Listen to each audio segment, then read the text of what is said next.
What is up, folks? Welcome to the latest episode of the Harold McBasketball podcast. It is season two, I guess. This is our off-season talk. Here with my co-host, as always, I know ball Paul. Paul, how are you? Yeah, episode one, season two, we're back and we're talking the draft, which happened like 8 days ago now. It's been a minute, but Harry and I have been putting together our mock drafts, if you will. I'll say it out the gate. I'm not an expert. I do not watch much college basketball. I sure as shit don't watch G League Ignite.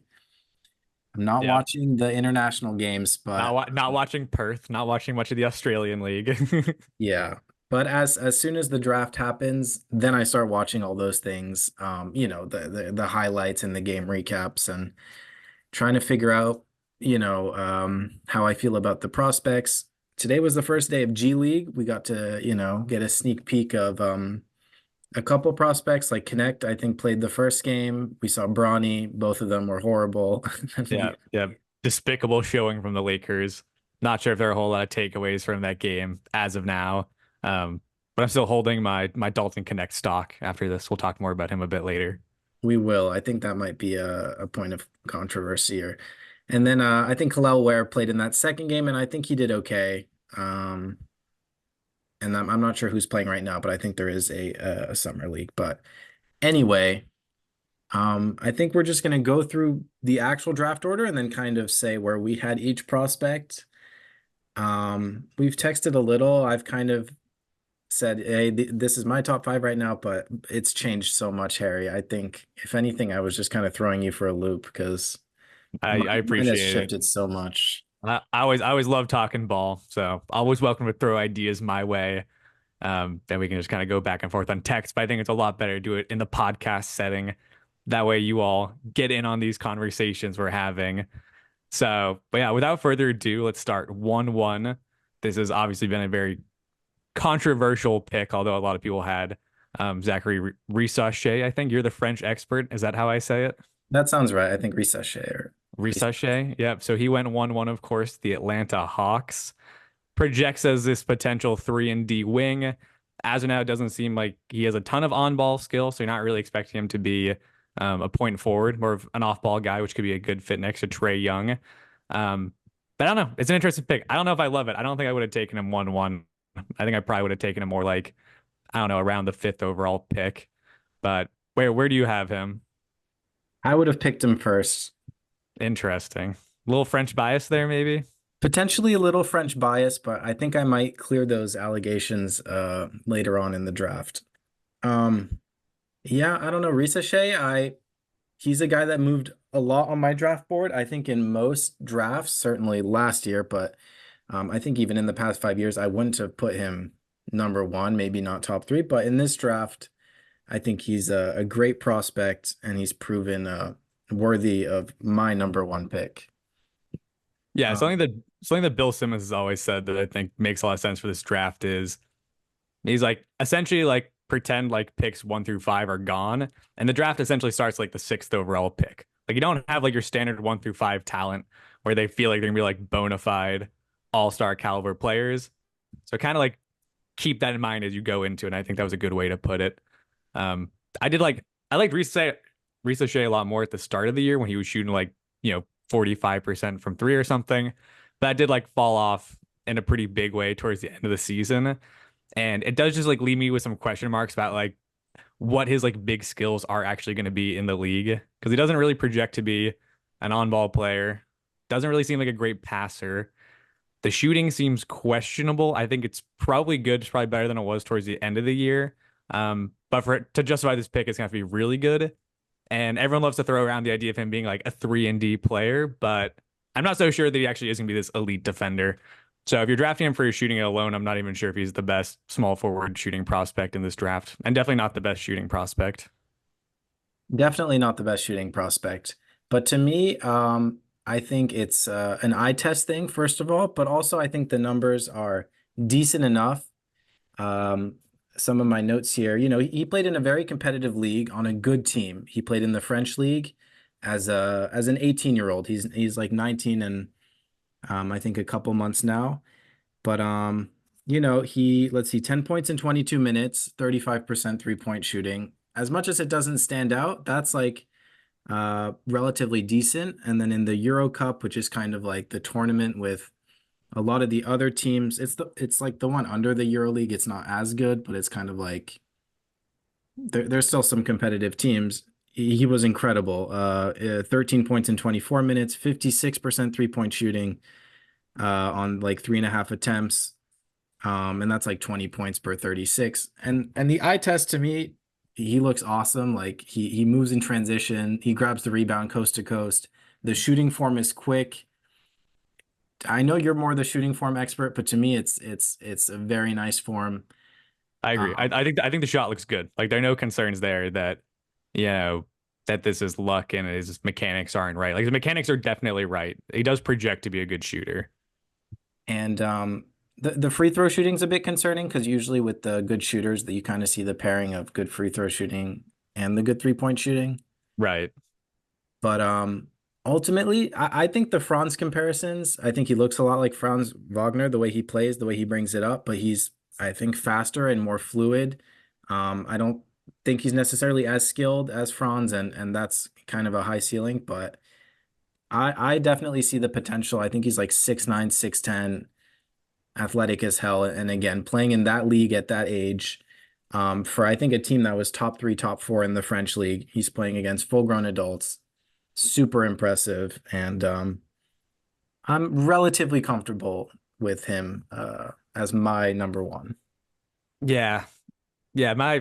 And like we'll see. I think like the big make or break thing is gonna be like, is he gonna be an elite shooter or not? Like if he's shooting over or like at least like around 40% from three, I think this pick will be justified. But if he ends up just being like slightly above average, he's like a 37% 3-point shooter or something.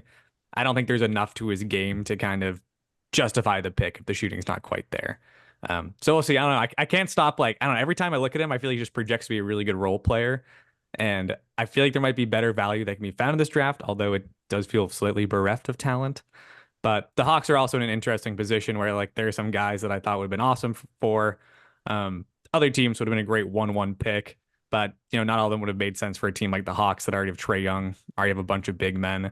So they're probably looking for somebody who is going to play nicely off of Trae Young. And I do think like Risacher fits that mold really nicely as an off-ball 3-point shooter. So he makes a ton of sense for the Hawks. I just kind of wish there was a way for them to almost like trade down and take him later, but probably not feasible just with the way the draft stock was looking. So probably a fine pick, but not who I had 1-1 by any means. Yeah, it seems that he's relatively high floor, but it doesn't seem like the ceiling is as high as some other guys. But um, yeah, I do think he's going to be really good. I think he can be a bit better than a good role player. I think he can be a very good player, but maybe that's kind of a borderline all-star, maybe a couple all-stars. Yeah, yeah, and that'll always be the expectation for this draft. If there's anybody who we thought was gonna be a 10-time All-Star, like they'd be a no-brainer, number 1 overall pick. And like looking at this draft, I'm sure there's gonna be like a couple of players who end up being multi-time All-Stars, but it's gonna be really hard to like figure out who those guys actually are. And it's especially more difficult with so many of the top players being foreign because you just don't see them playing against the same level of competition. So you're trying to project like how their play in these other leagues will then translate to the American leagues, and that makes it a lot trickier because obviously it's happened in the past where you have prospects from EuroLeague that pan out and end up being amazing, and then you have prospects that just don't work out. So that makes it a little bit tougher to also project for these guys. Yeah, and then now you have the G League Ignite. G Um, League Ignite is also we'll talk about the Ignite later, but that is like the hardest league to project for. and I don't think it's going to exist after this year, if I'm Thank correct. God, thank God. That'll make next year's drafting easier. But just yeah, just what you said. It's especially this year. There's not a lot of standout guys. It seems like we're betting a lot on potential and what we see For in sure. that, and then yeah, kind of weighing the leagues against each other. So I am interested. I have a good feeling of who you have number one, but Yeah, we'll, we'll get to him eventually anyway. This feels like the transition to our next foreign guy, Alex Sarr, who was picked at number 2.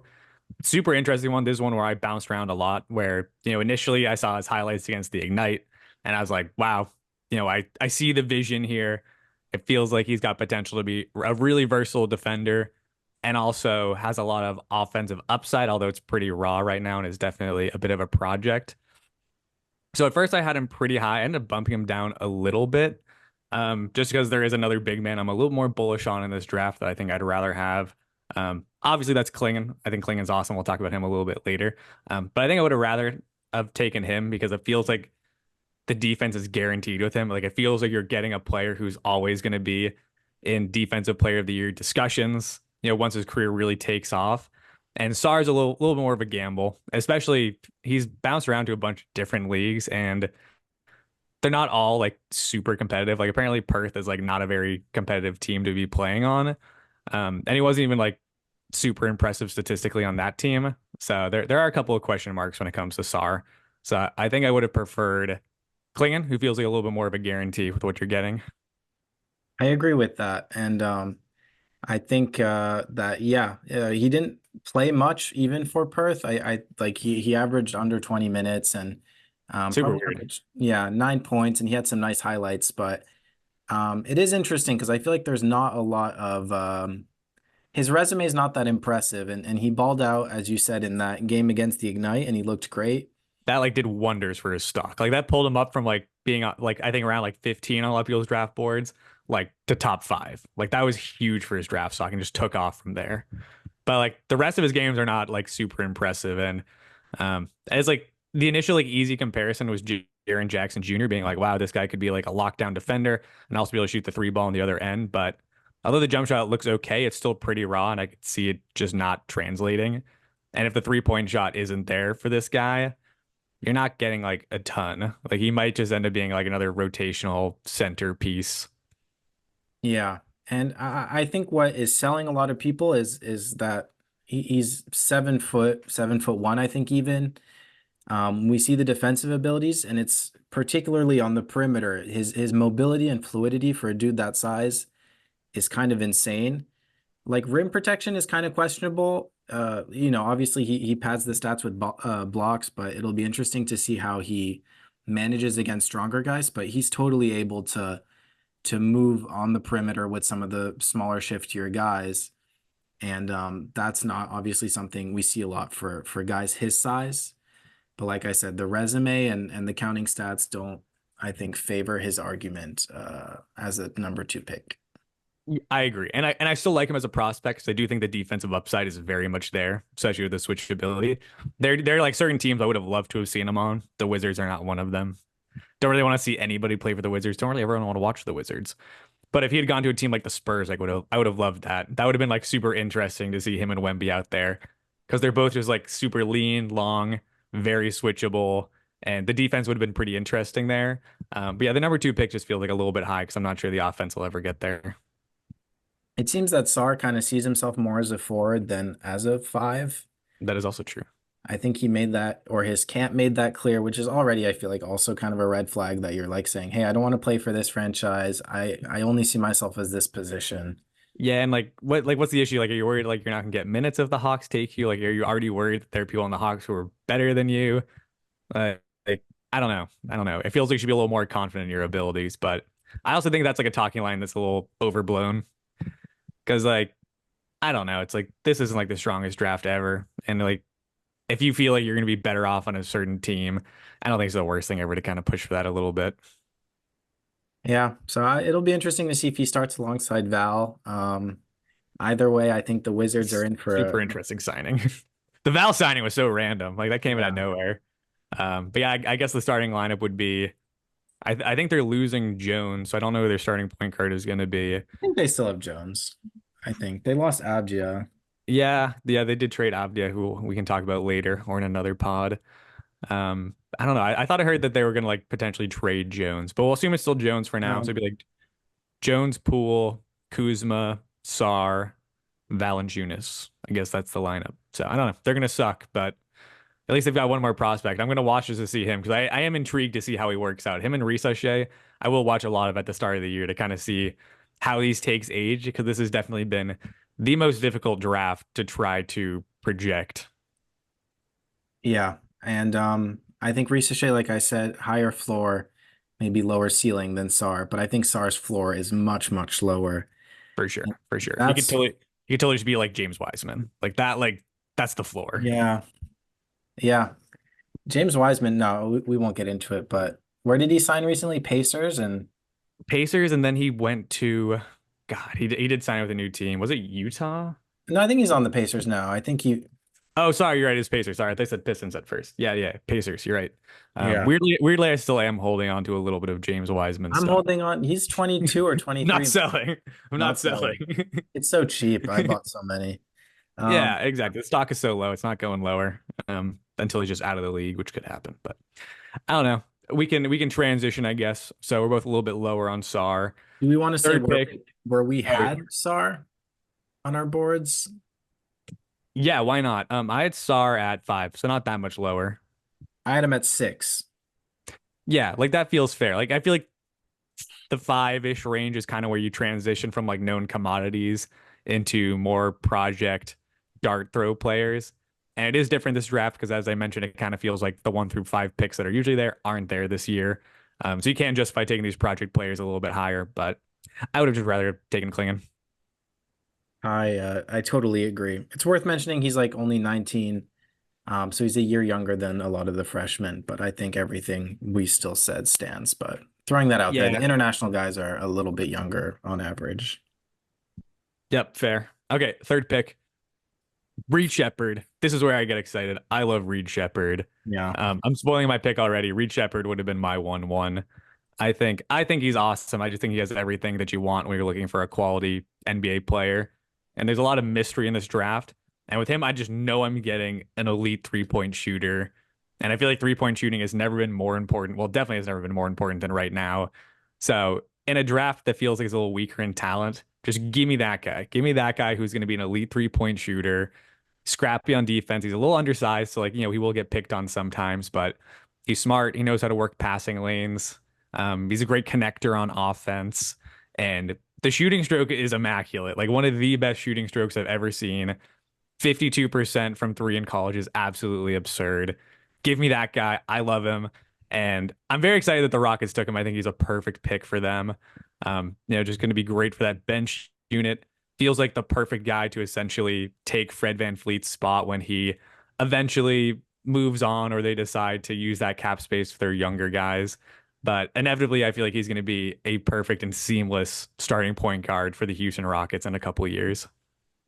Yeah, I know you were very hyped on Reed Sheppard, and I'll admit that he moved up significantly on my draft board after kind of bouncing kind of ideas and kind of feeling out how you felt about him. And it's interesting because okay, there's the obvious like he's averaging 2.5 steals, but it's the 3-point shooting that's lights out. 52% is like insane. But he's only taking 4.5 per game and he's averaging 12 points. He's a freshman, you're not expecting him to average 20, but it seems like he was very careful with his shot selection, lots of catch and shoots, and not to discredit him in any way, but you do question why his usage wasn't higher or why he wasn't shooting way more if he was shooting that efficiently. Yeah, That I'm not, you know, insane. yeah, I'm not, yeah, I'm not super worried about it. I honestly, like, I do think they should have figured out a way to have gotten him more shots for Kentucky. Maybe they would have fared better in the tournament had they done so. But he was in a difficult spot, like having to share the backcourt with Rob Dillingham. Because all of a sudden it's like two guys who like should be extremely high usage. Kentucky kind of opted to have Dillingham be the higher usage guy in college, which I think makes sense because Dillingham is absolutely electric. He was a great pick. We'll talk about him a little bit later. But like Dillingham was the perfect kind of player for a college system like Kentucky, just super fast, also a great shooter. He's really undersized, really skinny, but in college that's not as big of a deal. So it made sense to play through him a little bit more. And both are awesome, both are cool prospects, but I do think Reed just projects better for the NBA play style. So I'm not worried about it. I think if Dillingham wasn't on the team, his stats would have been a lot higher. He would have been the easy 1-1, but I think it was pulled down a little bit playing next to Dillingham. Yeah, and Dillingham, I think also had like the bench unit to play with, and he was able to just take over completely. Whereas Reed kind of got more consistent minutes. I think he was starting for all of the season and had to share also with Dillingham, but also like they have some older guys on the roster. I forget some guy averaging like 20 points who I think is a junior or senior. So Yeah, yeah, for sure. Like Kentucky's like they were stacked, so it was tough to get a ton of touches on that team. And he was also a freshman, like him and Dillingham both freshmen coming into the draft this year. So very young. Yeah, had he decided to do one more year, I think he would have, risen a lot on draft boards, but he still went third overall. So clearly, teams saw him as a very highly valued prospect, but I would have taken him higher. But I understand that that's not really the needs of a team like the Hawks. But I think the Wizards like totally should have taken him. I think he would have been awesome for them. I mean, even the Hawks pairing, him and Trey Young, that would be like insane lights out shooting. But It would be, but it'd be the smallest backcourt ever. it would also be the And I, smallest. I, I think the Hawks kind of realized that, with Trae Young on the team, who apparently they did call around a little bit this offseason, and teams were not particularly interested in trading for Trae Young. So they kind of have to make it work. In which case, I think they probably did the right thing, where it's like you have Trae Young. Beyond him, just get good defenders and good shooters and just be huge everywhere else. And I think that's the direction they're going in. So as much as I love Reed, I think he still should have gone one and then just figure it out, trade him, whatever. I think he's the highest value guy. But I understand like the fit with Risacher. I think it is a bit better for the Hawks. Yeah, ultimately, I put Reed at 2. I think again, you influenced me a lot there. I had him probably as low as 5 or 6. I was even saying Dillingham or him, who's better. I was really trying to justify why Reed is averaging less, but I kind of came to the conclusion that it was because he was with the starting unit more. Um, but also the efficiency speaks numbers and just um I looked back at like Devin Booker's freshman year and getting drafted, and he was averaging 10 points on great efficiency. And I was like, these super young guys, they're playing within a system, and um the eye test is worthy, and he's bigger, he's taller than Dillingham, and I think he's for sure the way safer and better pick. So I took Yeah. him too. Yeah. And it was an interesting flip because I remember pretty much like after March Madness, for a while, Dillingham was the higher prospect. And then when we really got closer to draft season and people started going beyond the highlights and really going into the analytics of it, that's when people started flipping on Sheppard and putting him a lot higher. And I think that's ultimately the right thing to do. The data says that he projects a little bit better as an NBA prospect. So I love Sheppard. He would have been my first pick. He would have been my second. All right. The Transition to third, 4. yes. Who went fourth? Fourth was Stephon Castle to the Spurs. So UConn player, interesting prospect, like great size. He's like 6'5" guard. He's kind of a combo guard, like point guard, shooting guard. He wants to play point guard. So we'll see if they let him. Um, Splits were not amazing. Let me see if I have the numbers in front of me because I think they're worth mentioning immediately. So Yeah, his stats at UConn were 11 points per game, 5 rebounds, 3 assists on 27% from three. People got really hype on Castle. Like a lot of people were like, wow, this guy's awesome. Like he works hard. You hear him in interviews. He says all the right things. He wants to improve. He's super scrappy, projects as a great defender. So a lot of people had him high. A lot of people had him, some people had him 1. Um, I don't know. To me, it feels high. I don't totally see it. Like I don't totally see it with the highlights. The shot is like really broken. I don't think that is going to get better. Maybe it gets marginally better. Like I don't think he's going to remain a 27% 3-point shooter, but I don't think he'll ever be good at it. And he wants to play point guard. I know UConn was a loaded team, and they didn't have him playing point guard. Like 3 assists per game. I don't know if that totally projects as like a lead point guard kind of guy. Ultimately, I just like don't see with Castle. I think he's good. I'd him lower. I think I probably had him around 10. But I think he's interesting. I think he's scrappy, but there are other guys I'd rather have, and I don't totally see him projecting to be an efficient NBA player. I am in that same boat. I don't really understand how he went so high, but I don't get it at all. I don't know like where the hype came from. It came out of nowhere. It's like everyone had him at like 10, 15, that range, even after March Madness. And then out of nowhere, he's got this crazy buzz. I think probably during the combine, during interviews, people got really hype on him out of nowhere, but I don't see it with the eyeball test and I don't see it in the statistics. yeah, and it's funny because he played for UConn, a back-to-back championship team, right? Yep, back to back. So he came in as a freshman, and he showed that he could kind of seamlessly integrate and kind of do the dirty work a la Derek White or Marcus Smart. Kind of reminds me a bit of, but yeah, and okay, Derek White, bad example, but like those like type of players are extremely valuable, but you question their upside, and as much as it's impressive to come in as a freshman and averaging 11 points is like it's pretty awesome, and the size is there, the defending is there. It's hard to see that upside and that ceiling. And again, yeah, like you said, the shooting isn't there, and I think in a lot of ways he benefits from being on such a good team and having so much of the defensive attention beyond three other guys. Yeah, for sure. And a lot of people kind of like did take into account like the championship thing, being like, this guy's a winner. He knows how to win. He was great, but like UConn was probably winning without him. Like it's not like he was the game changer. Like Dan Hurley just had this amazing team. And he's an amazing coach, amazing recruiter. So he's good, but I do think people just bought in too much to like some of the interview stuff, maybe his size. Once he said once he said he wanted to play point guard, people were like, wow, is this an option for like a big point guard, big defensive point guard? It's like maybe, but if you can't shoot and pass, like you're not going to get that. It just feels high. It's like I'm just not sure what I'm really getting with this guy other than defense. And if I'm drafting a defensive specialist, I'm not taking him fourth overall. Or if I want an impact defender, I'm just taking Clingan. Clingan would have been an awesome pairing with Wemby. That would have been a nightmare. It upsets me they didn't take Klingan because I'm very hot on Klingan, and I think Me that too. him and Wemby would have been kind of an iconic duo in the making, and it would have been such a defensive juggernaut of a team. And we're getting early. I'm seeing Rudy Gobert and Wemby playing in some of the friendlies leading up to the Olympics, and they're running pick and rolls. Awesome. And I was So like, damn, awesome.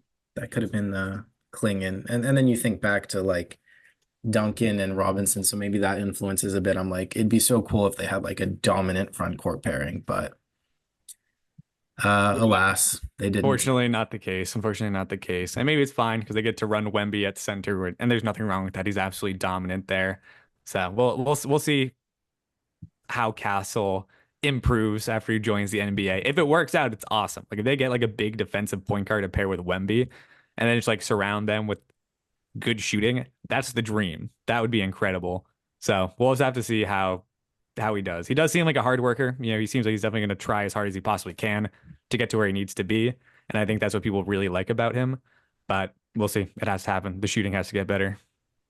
Yeah, I think yeah, ultimately the Spurs have a couple more years here to build the foundations. Next year is a stacked draft, so maybe, they're definitely not trying to win out this year by any means. So they can, as much as I think there was better talent to take, I think, focusing on guys that are defensive minded or make the right plays, kind of establishing a system is never a horrible thing. That being said, Castle is 11th on my board. He is also 11th on mine. There you Well, go. Yeah. All right. So now there's have him top 10. Very interesting. We might be idiots. You know, probably shouldn't get your draft expertise from us anyway. We're more so just having fun and giving our thoughts on some of these guys and what we've seen. But anyway, on to the fifth pick. Fifth pick was Ron Holland to the Pistons. A lot of people had him projected outside the top 10. He was very inefficient for the Ignite this year, but it seems like every Ignite prospect is insanely inefficient. So it's tough to like really know. But when you kind of watch it, you can tell that Ron Holland definitely has some struggles with his jump shot. It was very evident during the combine and some individual shooting workouts that the jumper is just not there. But a lot of other things are. He projects to be a really good defender, probably the best athlete at the small forward position in this class. So it's like the upside there is obviously huge where you do have this like dynamic, big, athletic small forward, incredible in transition, great dunker, has a good handle, but the jump shot is very questionable. So it's another case of someone with like a very low floor. Josh Jackson was kind of like an interesting comparison for like worst case scenario. And then obviously like the ceiling could be anything if he figures out his jump shot. So I think it's interesting. I kind of like the dart throw, but it is a little tough for the Pistons to add another poor shooter, this team that has just surrounded Cade with terrible shooters. So they are going to be absolutely terrible again next year. But it's an interesting pick, and I kind of like Ron Holland, so I don't hate it too much.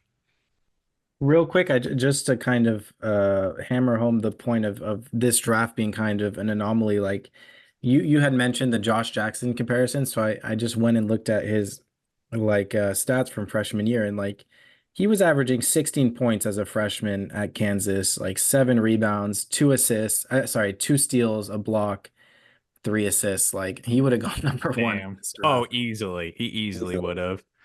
have. Yeah, he was an anomaly. I thought he was going to be good. I did have Tatum over him in that draft class, which like obviously worked out nicely. But he was like an interesting prospect, just didn't quite work out. But yeah, we'll see with Holland. But yeah, Holland is 19, so he's younger than most of the freshmen. He's closer in age to the international guys. Like you said, he's crazy explosive, but there's massive question marks there with his jump shooting, particularly his 3-point shooting.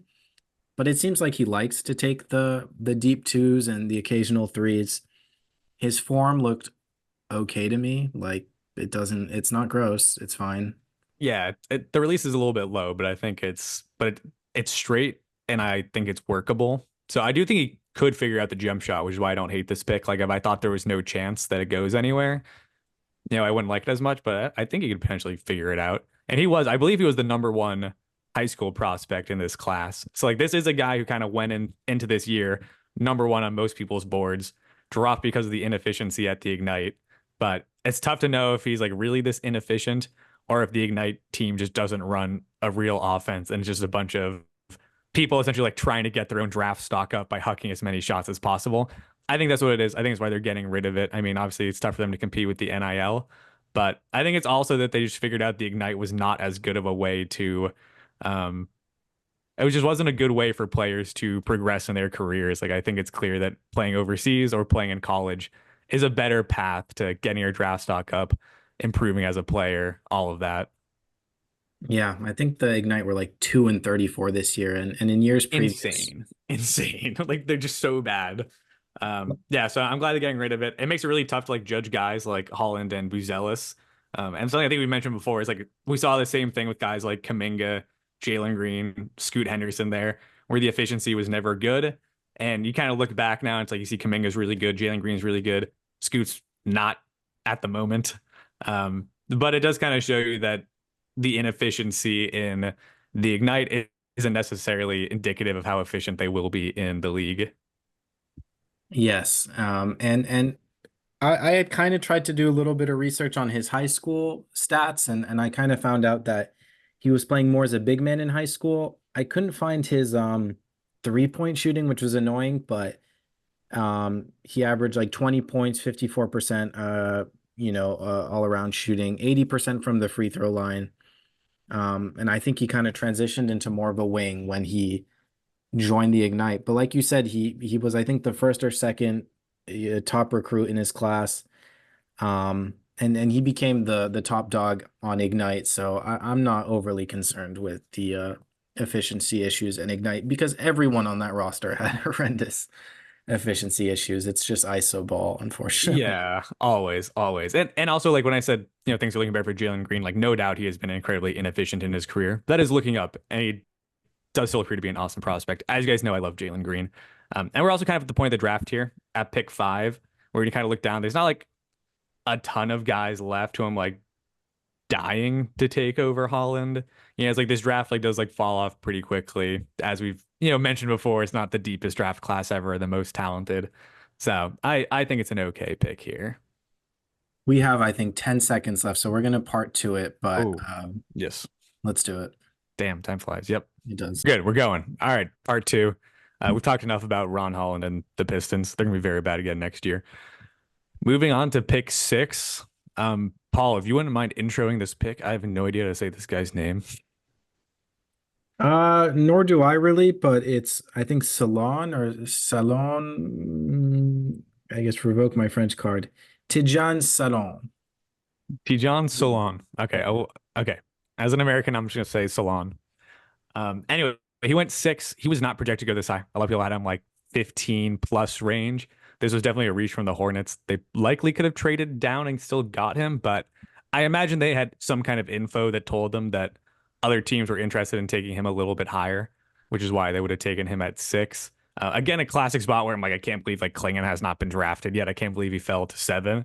It feels like you just take Klingan here, but maybe they're still very bullish on Mark Williams. He's hurt a lot, but he does still project to be like a good center. But with Salon, he's interesting. He's very raw, but he's like a super good energy guy, very athletic, great hustle guy.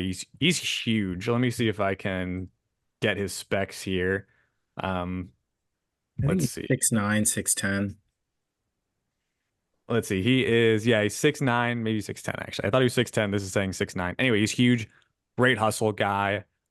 Not like the most skilled guy with the ball in his hand. Like he looks a little bit like a football player with a basketball, but that can be an advantage. You just kind of know that you're not getting like an on-ball creator with this guy. You're getting a defender, hustle guy, lob threat, good cutter. And just someone who plays like super hard. Like he plays harder than anybody else on the court when he's out there.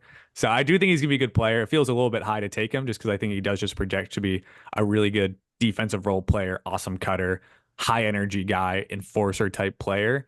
But yeah, I don't think the offensive skill set is great, but he was a very intriguing prospect to me. Like I did think he was a little like under projected when people had him around 15 or 16.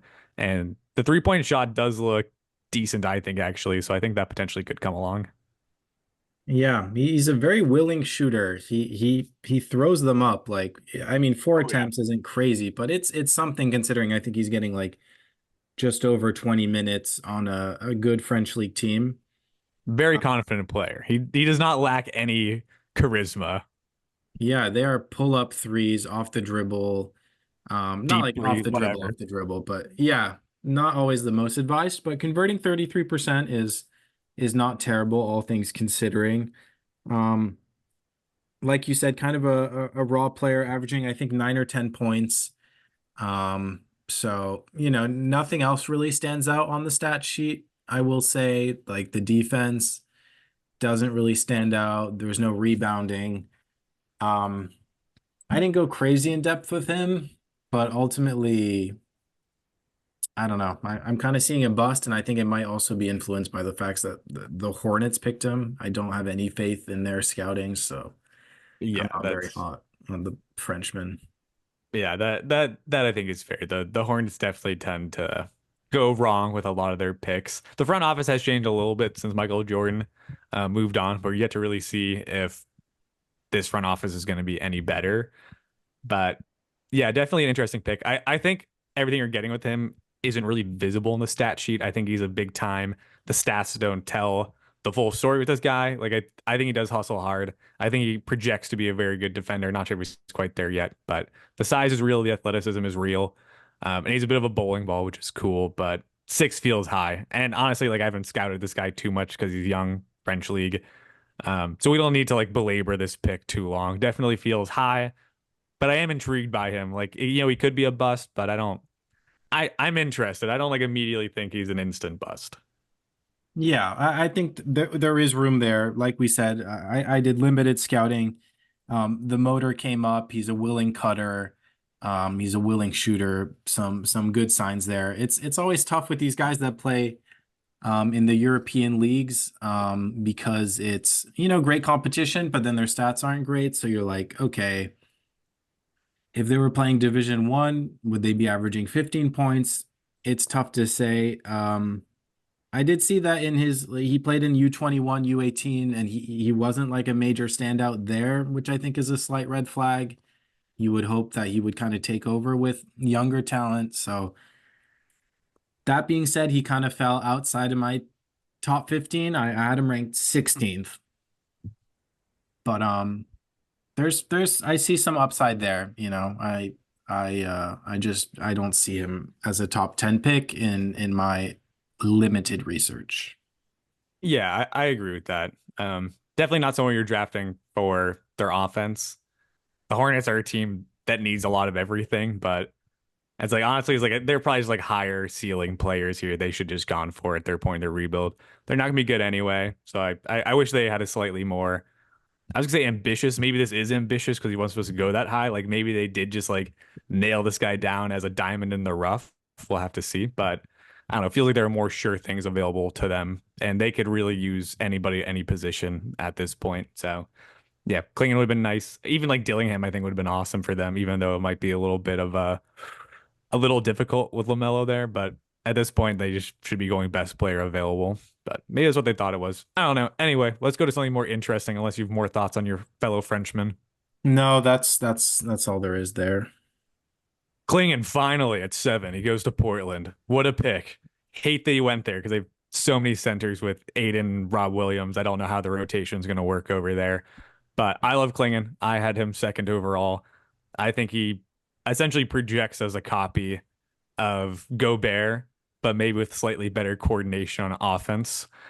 And I just think he's an awesome prospect. Like he just seems like he's going to be an elite defender for many years to come. He's enormous. Let me pull up his exact specs here. He Hmm. is 7'2" and his wingspan is 7'7". So he's just huge. He's just immediately one of the biggest guys in the league. He also weighs 282, one of the heaviest guys, maybe the heaviest. I don't know. It's probably still Boban, but he's up there.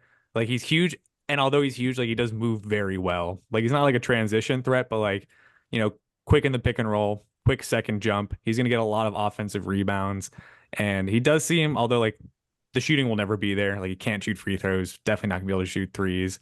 But he does have good touch around the basket, and I think he's gonna be an awesome player.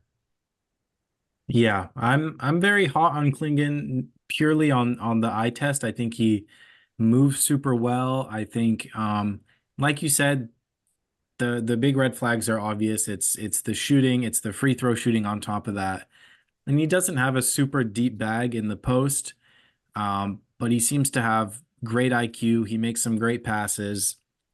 He does little drop steps, like rolling off the defender, has good touch, and ultimately, um, I don't know. For me, it's just an eye test, call it aura, and being super efficient and limited minutes. I I don't know. I think he could be very easily the best player in this draft. I had him at 1 for quite a while, and he did end up falling a few spots to 4.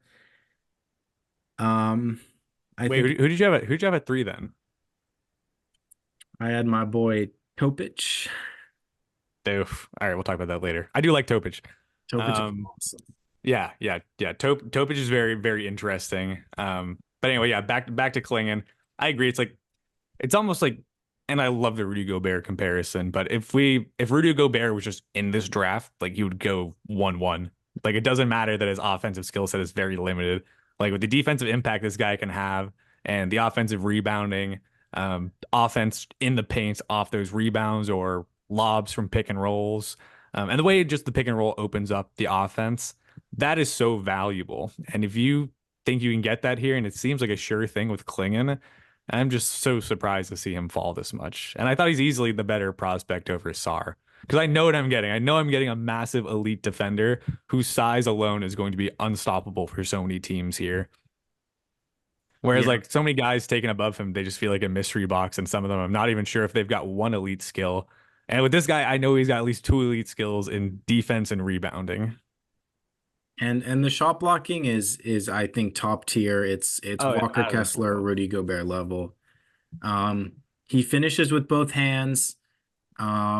Again, he has nice touch. Per 36, he would have had 20 and 12 as a sophomore. I think that's very solid, especially again considering the talent on that team. Um, and then yeah, defensively, not a lot of notes. I think you can say that the agility there to keep up with smaller guys, I think that could be a concern. Um, I heard he didn't do great in the combine and a lot of like the agility speed stuff, but I think that's always overblown. Um, Yeah, to he's a me, center. Like, yeah, the blocks he has to me are just always like so electric too. He covers so much space. He's pinning off the backboard. Um, they just seem like totally. quality high aura blocks.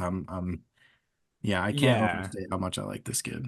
Yeah, it's not like he's like sitting in the paint for all of his blocks. Like a lot of the blocks are like the defense is in motion and he comes from the blind side for a block, or he's trailing after a pick and roll and it looks like the guard has a step or two on him and he Yes. makes up all of that ground with his size and his timing of these blocks to still get them. Like he is a super intelligent defender on top of just having all the freak intangibles that can make anybody a good defender.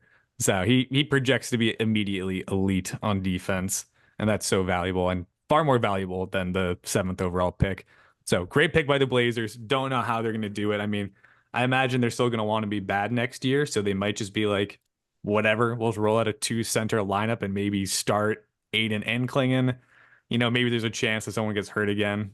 That might open up minutes for one of the younger centers. It's going to be a mess. I don't know how they're really going to find the minutes for everybody, but I think it's a pretty easy thing here where it's like by far the best player available here is Klingan. You just draft him, figure out the rest later.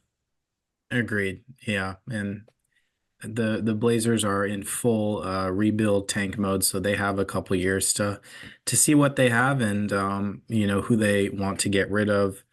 And obviously Aiton has his major red flags. Although, I think we both like Aiton more than the average guy, but they'll figure it out. They'll sharpen it up and kind of figure out their team in the next couple of years. And I tend to think Klingan will be awesome, despite, like you said, finding a spot in a heavy rotation. But Yeah, and maybe one of those things where Klingan is immediately awesome. Aiden's old enough, and I think he still has enough value to where I think there would be a team out there that would be willing to take on Aiden and give up assets for him. So that might be the case. Like it might be Klingan's awesome, and then by the trade deadline, they're like, "Who wants Aiden? Who's interested?" And they move on from him, so they can open up more minutes for Klingan. So we'll see how that evolves, but it's gonna be a little weird at first, but I'm not worried about it. one little thing with him though is I don't understand why he didn't play more with UConn. Like he just averaged like I think 22, 23 minutes. I wonder why he didn't play like 30 a night. If that's something, I don't know. It, That's it, a genuine question. it could be a lot of things. Like one, UConn blew out a lot of teams. So that could be a factor. Like they might be like, this guy's big. Like let's not leave him out there for killing a team right now. And he is still younger. Like you do see it a lot where it's like some of these younger players just don't get the role and the minutes that you kind of like expect from a top end prospect. But it's like these guys are still really young and have a lot to figure out. So a lot of this is still like a projection. You expect them to get older. You expect them to get better. And a lot of times these teams have really good seniors who still deserve minutes. Yeah, and UConn definitely had some older players. They had some forward that's pretty nasty. I was surprised he wasn't in the draft, but um I forget his name, Caravan or something. No, that's not his Yeah. name. I forget too, Yeah. but regardless, like that team was so deep in talent that, I think it's tough for anybody to get huge minutes on a team like that. Just because there's so many people deserving of minutes. And like I said, they definitely played in their fair share of blowouts. It felt like all of March Madness was a blowout for them. Yeah. Yeah, Klingen's super hot on him. I might edit it live and say I would have him three behind Sheppard and Risacher, but three or four I think is definitely where I would have him. And I think seventh was crazy. Yeah, for sure, for sure. All right, yeah, let's move on to eight then. This was the Rob Dillingham pick. He went eighth to the Spurs. Spurs fans were so ecstatic to get Dillingham and Castle in the same draft. It felt like they were taking a huge leap getting these guys. They could see the vision, the super quick, twitchy, the most electric scorer in this draft by far in Rob Dillingham. And then also Castle, this awesome defensive bigger guard to go with Wemby. And then immediately it's announced that he is going to Minnesota in a trade where I think Minnesota traded two future first round picks way out in the future. I think one of them was like 2031 or something crazy. So the Spurs will not see these picks for ages, but they might age gracefully. Who knows? And Minnesota ends up getting Rob Dillingham, which I thought was super interesting. And honestly, I thought it was a home run because Mike Conley was good in the playoffs, but you definitely see he's getting older. Probably can't play the minutes they had him at. And he's just going to have to like retire eventually. He's like, I don't know how old he is right now. I think he's probably like 38 or something. He's definitely one of the older players in the league right now. So they did kind of need to set up a succession plan for that point guard position. And I think Dillingham is a great pick. It is risky. He's very small and wiry. So it is possible that there are certain situations where he could get played off the floor if teams really hone in on him on defense. But I like it. He was so electric in college. He was just a great scorer, super fast with the ball in his hands, great finisher, great athlete, and great three-point shooter too. Like, he kind of got overshadowed by Sheppard, who shot 52%, but I believe Dillingham was 44% from three, which is also ridiculous. So I love Dillingham. Dillingham would have easily been the first overall pick in this draft if he was a little bit bigger. Really, the only reason he slid is because of his size. But at eight, I really like him. And with Minnesota in particular, I think it's a perfect fit, especially with how good their defense is. Like, no team is in a better position to hide him. Yeah, that's a great point. And like we were talking about, he came off the bench for Kentucky. And he was a high usage guy, and he was able to get his shots. And like you said, crazy 44% 3-point shooting on like 4.5 attempts, more than Reed Sheppard. Also 48% on the 2-pointers and 6 assists per 36. So he has some passing there too. Um, and like you said, on a team as defensively strong as Minnesota, that seems like a really great pick. There was a lot of confusion and maybe some criticism around the Spurs trading it.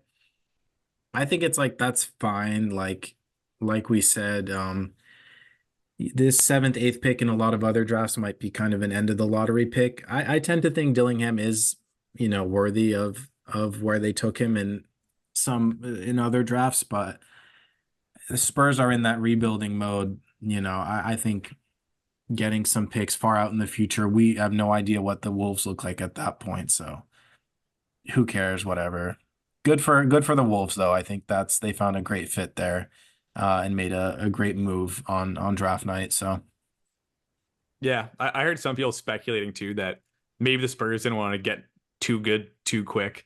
Like if they take like two top 10 picks, so they both pan out and all of a sudden they're good immediately, it takes them out of the Cooper flag sweepstakes next year.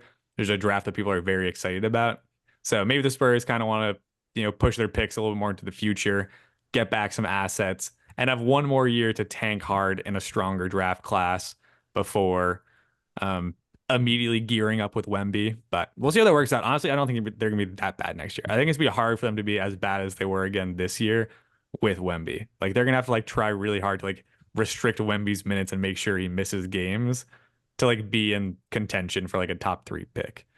But we'll see. Maybe they can do it. They did it last year.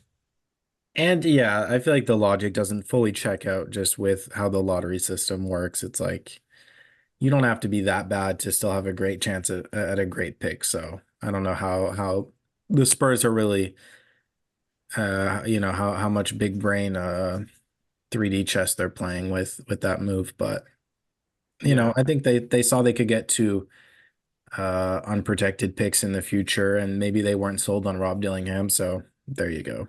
Yeah, and like maybe there's someone else highlighted. Like maybe like their ultimate game plan was Castle at 4, Klingan at 8.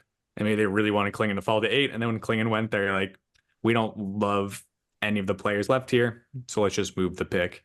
Right. So I like it, and I think it's perfect for Minnesota, where it's like Dillingham can come off the bench because he might be someone who ultimately just projects to be a great sixth man, and maybe the Spurs are like, I don't think the eighth pick is worth going after a sixth man type of guy, but for Minnesota, who's in a win now position and really need a spark plug off the bench and potentially a successor for Conley, for them it just makes more sense. So ultimately, I think the landing spot works for both teams here.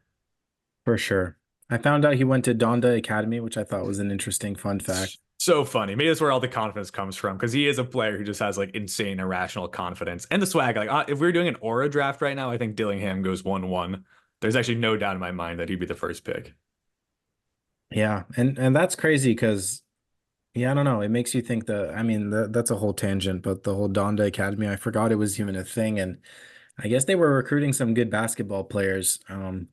I think he did his senior year at that OTE thing, where Sarr and Amen Thompson came out of, and um, which is such a bizarre path to then end up at Kentucky for a year. But regardless, he made it to the NBA. So shout out Rob Dillingham with one of the more interesting paths. Yeah, To interesting guy, but also one of those guys where I'm super excited to watch them play. Like I think he's the most exciting player to watch play in this draft.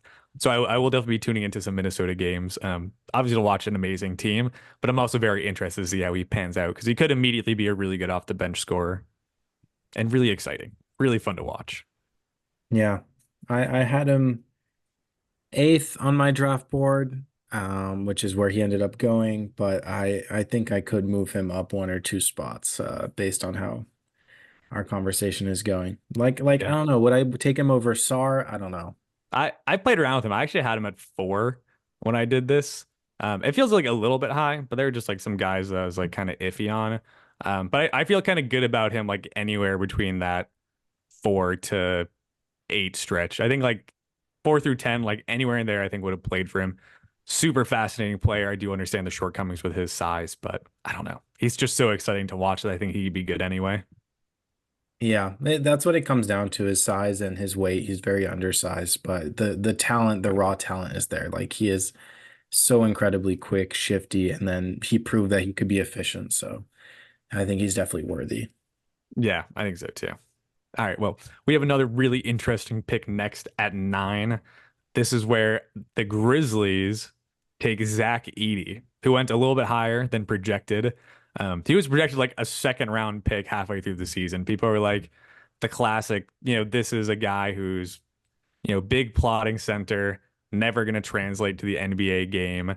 Then all of a sudden they go on this really good March Madness run. Everyone takes a second look at him. They're like, this guy's like 7'4". Like this is like a little different from your usual plotting center. And he also is just so efficient with his hook shot in the paint that there might be something here. The Grizzlies think so. They take him at 9. And I actually like this pick. I think at this point, there are a lot of guys where it's like everyone here is going to be a bit of a gamble. And they had a hole at center where they like playing Jaren Jackson Jr. at power forward. They traded Steven Adams. They just needed a new big guy down there. And I think Edey's a really interesting fit. I don't know how many minutes he's going to play per game. I don't think he's like a 30 plus minutes starting center, but I think he'd easily fill a role similar to Zubats, where it's like 25 minutes starting center, get good minutes out of him, sometimes get great mismatches with him. I'm a big fan of the pick. I actually really like it for the Grizzlies.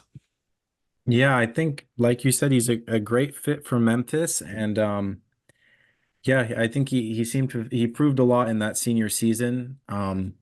I think a big thing that's surprising to me as someone who wasn't super familiar with his college career and then doing a lot of research recently is that he was playing 32 minutes a game. He was the focal point of their offense, and he played in 40 games this season.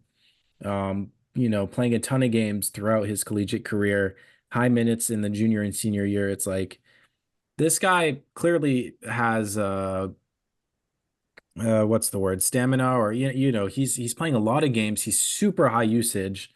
Yeah. Everything's running through him. Like this guy's fit. This guy to me seems like he could be NBA ready. And of course, there's the questions like you said with his size, mobility, but I don't think his fitness is really that much in question. I think he's seems like he's in great shape, great NBA shape to be able to play that much and carry that much of a load. Yeah, and I think something that gets forgotten is he is just such a freak scorer. Like he legitimately had one of the best college basketball seasons ever. Like, he is such an unstoppable scorer, and I don't think that's going to change much in the NBA. Like obviously it's going to be harder. There can be better defenders.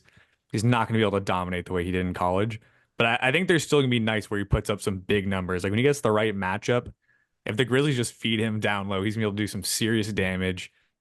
He's going to be awesome in the pick and roll with Ja, just setting big screens to open up huge lanes for Ja to get into the paint. And he's a good shot blocker too. He's just enormous. So he's going to be a problem in the paint on defense. If teams pull him out to the perimeter, that might be where things get a little bit dicier. But if Memphis can scheme around that a little bit, I think he's going to be super valuable. Yeah, and I read in the combine he proved to be more agile than expected for his size, and he ran the sprints faster. I don't really know the details of the drills, but apparently he did um, pretty well. Um, and yeah, like you said, such a prolific scorer. He's a young college senior. He's 22 years old, coming I think on draft night. So um, I I think it shouldn't be understated that he averaged like 25 points and 12 rebounds Yeah. as the Like focal point of that very successful Purdue team. incredibly talented offensive player. And I think the age thing tends to be very not like very overblown in drafts, but I think sometimes teams overthink it a little bit too much. I think it happened a little bit with Dalton Knecht and Edey this year. And I don't know, it's like especially in a draft that's this bereft of talent, you I feel like the age thing like shouldn't hold players back too much. Like I'm happy to see Edey go here because I do think he will be an immediate contributor. And the Grizzlies are a team that should be good next year. So it is also nice for them to get a slightly older player who's developed, who has a very refined offensive game. So they're not like waiting on somebody. They don't need to develop a center. It's like immediately Edey should be able to have an impact on this team. We'll just kind of see exactly what his ceiling is in the NBA. And yeah, 22 is, he's not 23, 24 like some of the super seniors. And as a junior, he averaged 23 or 22 points a game for Purdue, 2 blocks, 13 rebounds. So as a 21-year-old, comparing him to the other 20 and 21-year-olds in this draft, he was, in a league of his own. So I think he has a little bit of room to develop still, but he's going to come in, like you said, as an NBA ready player, and I think as a favorite to win Rookie of the Year, in my opinion. I think it's a good take. Super interesting. We'll see how it pans out. I haven't put too much thought yet into who I think is going to win Rookie of the Year. But regardless, love the Edey pick. Sounds like we both do. And if you have no more notes and thoughts on him, we can move on to 10. Let's move on. 10 is Cody WIlliams to the Utah Jazz. He came from Colorado, notably relative of J-Dub on the Thunder. And Cody WIlliams is interesting. He's somebody who passes the eyeball test for me like very well. I love the look of his jump shot. He is very prototypical size. Doesn't necessarily look like a great athlete by any means, but definitely good enough for the NBA. And it's like I don't know if like his like total stats were wowing, but like the 3-point percentage was really good. And I think he projects as like a very high quality small forward in the NBA. I like this pick. I don't know exactly how high his ceiling is going to be, but I think he's going to be awesome though. I think he's going to be a really good player. Yeah, he was kind of a mystery for me. What's funny is kind of comparing him to his brother and just seeing that he's kind of the taller one of the two. He's 6'8", um listed at 190, but I think he came in, I don't know. I saw in the combine he was really light. He was like Yeah. 180 Yeah, something. I'm seeing like 178 where I'm looking right now. It definitely is like very thin. But I think it's okay. Like, because I think his size is good enough where he's like 6'7", 6'8", 7'1" wingspan. So although he is like thin, I think, his height and length will be able to make up for it. Unlike Dillingham, who's like not only really skinny, but also like really short Yeah. with like a small wingspan. Like the height and wingspan, I think makes up for the lack of weight here. And I think it makes him like a little bit more, I don't know, like fidgety. Like I've seen some highlights. He's got like some really nice Euro steps and he's slippery and he can kind of like weave in between defenders when he's going to the hoop. I really like it. But he's also someone who I believe was a sophomore last year, averaged 12 points per game, 3 rebounds, 2 assists. So it feels like you're maybe not getting a ton out of him other than scoring, but 42% from three. Like that's all you need. Like if he's going to be 6'7", 6'8", shooting 42% from three, there's a home run at the 10th pick. Like that's awesome. Yeah. And he was a freshman, in fact, coming. He's 19 years old. Thank you for the correction. Yeah. I want to double check actually before I correct you. But yeah, I think he's yeah, a freshman, like 19 and a half years old. And yeah, I kind of compared his stats to his brothers as one does, and he has better stats his freshman year than J-Dub did his sophomore year. Um, and Cody plays for played for Colorado, which I don't think is a great basketball school by any means, but I think it is a better program than wherever Jalen Williams was going, which I think was like, I don't know, a very small school. Yeah, And J-Dub was very much like a diamond in the rough where it's like, he was a little bit of an afterthought in the draft. Like, he's taken pretty high, but, Cody's definitely going a little bit higher. Seems like a little bit more of like a blue chip prospect where there was a lot more unknown with J-Dub when he was getting drafted, where with Cody WIlliams, I think you know what you're getting here. But I do think they project to be like very different players, where it's like J-Dub is this. J-Dub's a little more of like a bowling ball, I think. Like he's like jacked, whereas like yeah, Cody WIlliams is like very slender, very slippery. J-Dub is a bit more of not like quite a bowling ball, but he's a bit more of a brute when he plays. So I think they'll be different players, but I think Cody will also be really good. So he's someone that I really struggled to place in my rankings because I kind of had days where I was like, could this guy just be like the number one pick? Like very prototypical no, size, great shooting. The handle doesn't look like it's quite there yet, but he's still so young that if he could develop that, like he seems awesome. He seems like someone that could be an all-star. I thought he definitely should have gone higher. I couldn't really figure out where to place him. I think I still ended up having him. Um, let's see. I think I still had him at 10. Um, but like really, it's like I couldn't really make up my mind with this guy. I was like, I feel like he could go anywhere here.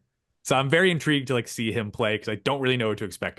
I think he could be awesome, but I'm not sure. Yeah, I also had struggles placing him. For me, I thought the eye test wasn't great. I thought I don't know, he looks kind of uncomfortable out there.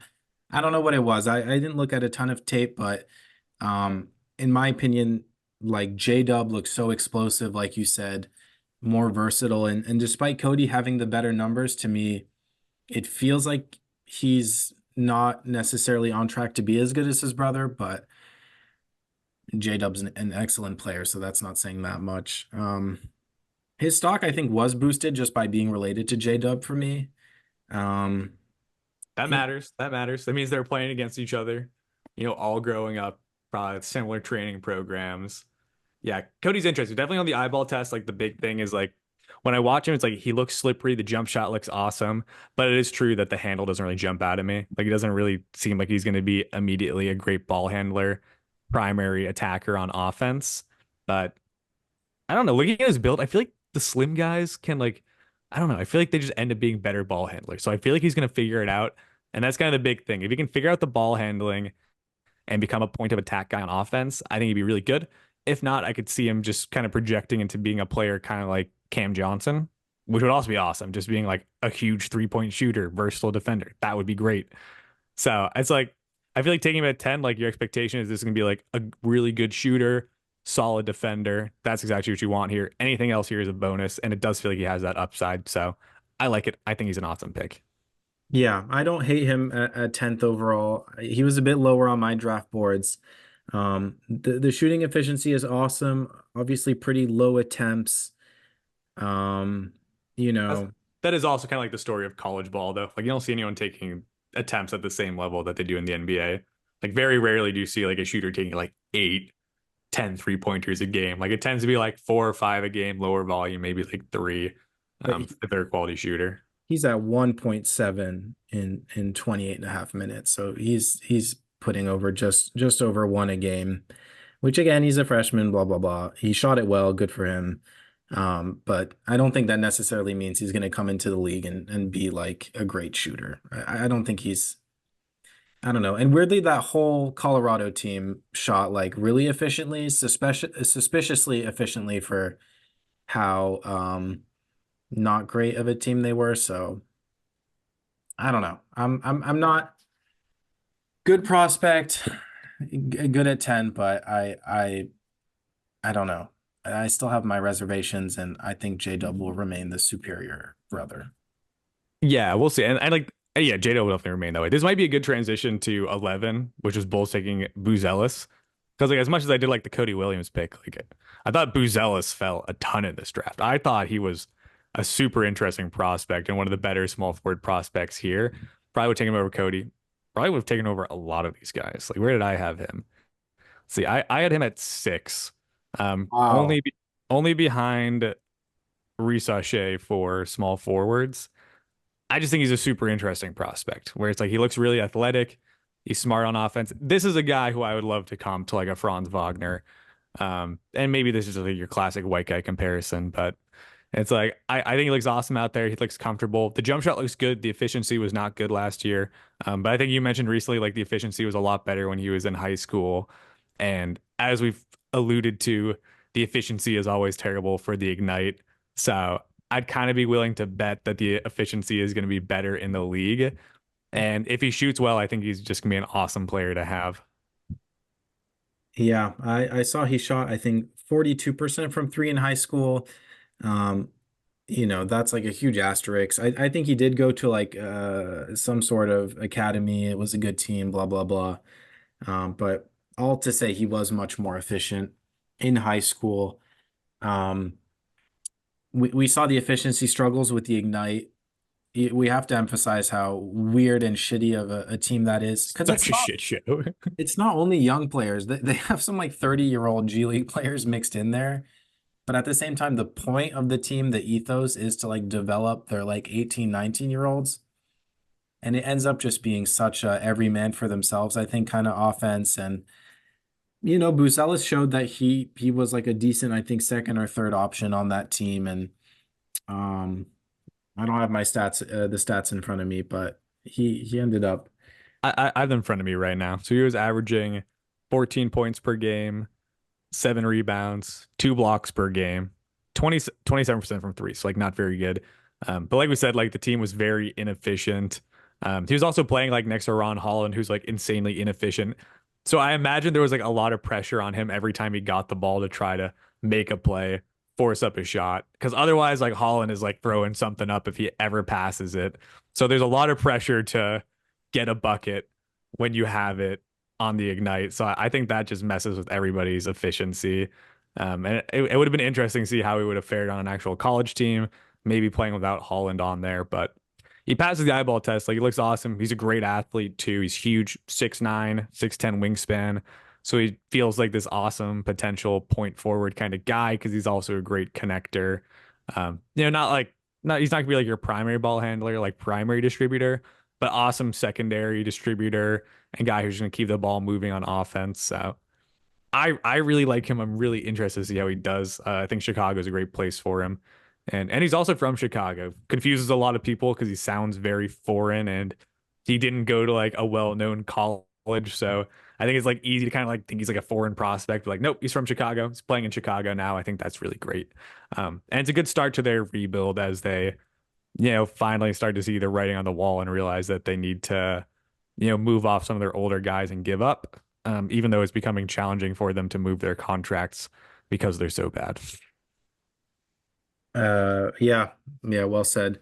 Buzelis also, I think he fits under my kind of baby face theory where, Oh, love it. Love it. yeah, like I think he has a lot of room to mature and develop, and he's someone that, I mean, he is only like, I think 19 and a half, 20 years old. But he still has a long way to develop and kind of grow into his frame. And yeah, I think it's a shame he ended up with the Ignite. I think that's an understatement in itself.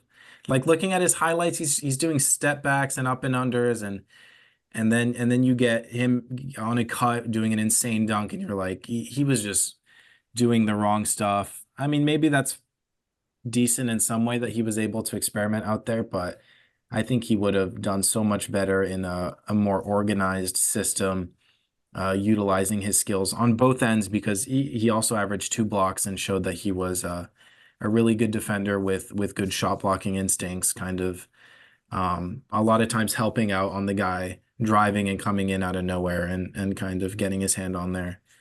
Um, I think his dad played pro basketball in Lithuania, so he comes from a basketball background.